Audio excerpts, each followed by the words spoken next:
യെശയ്യാ പ്രവാചകന്റെ പുസ്തകം 36-ാം അധ്യായത്തിന്റെ 15-ാമത്തെ വചനം. യഹോവ നമ്മെ നിശ്ചയമായും വിടുവിക്കും. വിടുതൽ കൊതിച്ചുകൊണ്ടിരിക്കുന്ന ആരൊക്കെയോ ഈ വചനം ഇന്ന് ശ്രവിച്ചുകൊണ്ടിരിക്കുക.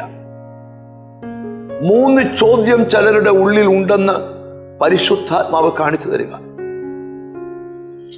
എന്താണ് എനിക്ക് വിടുതൽ നടക്കാത്തത്?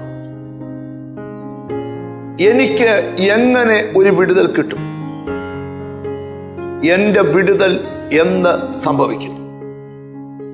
ഈ 3 ചോദ്യത്തിനും ദൈവം നിനക്ക് മറുപടി തരാൻ പോകുകയാണ്. ഈ വചന വെളിപ്പാടിൽ നിന്നുകൊണ്ട് നിങ്ങളോട് ദൈവം സംസാരിക്കുക.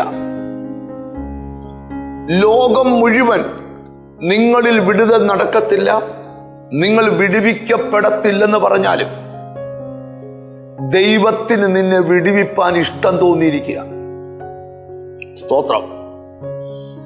ഏതു കുരുക്കിനകത്തു നീ അകപ്പെട്ടാലും, ഏതു പാരമ്പര്യ ബന്ധനങ്ങൾക്കകത്തു നീ ബന്ധിക്കപ്പെട്ടാലും, ഏതു പൈശാചിക ചങ്ങലകൾക്കകത്ത് നീ ഒടുങ്ങിപ്പോയാലും, കർത്താവ് പറയുക, നിന്നെ വിടുവിക്കാൻ ദൈവത്തിനറിയാം.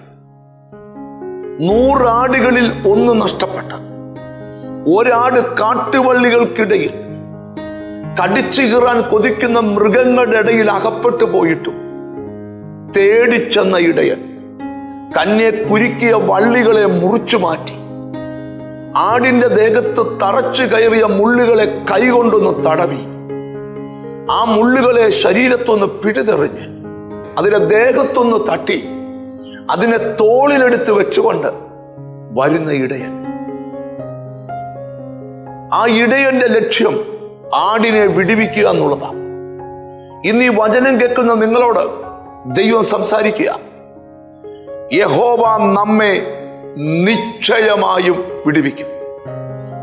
നീ വിടുവിക്കപ്പെടും, ഉറപ്പ്. എന്ന് സംഭവിക്കും?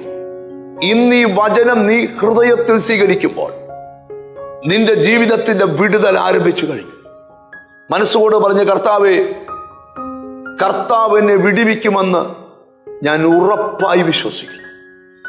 അങ്ങനെ കൈകളൊന്ന് ചേർത്ത് വെച്ച് പ്രാർത്ഥിക്കാം. ഞങ്ങളുടെ കർത്താവേ, സ്വർഗസ്ഥ പിതാവേ, വിടുതൽ കൊതിക്കുന്ന ജനത്തിന്റെ അകത്തളങ്ങളിൽ ആഴമേറിയ ഒരു വിടുതൽ വെളിപ്പെട്ടു വരാൻ പ്രാർത്ഥിക്കുന്നു.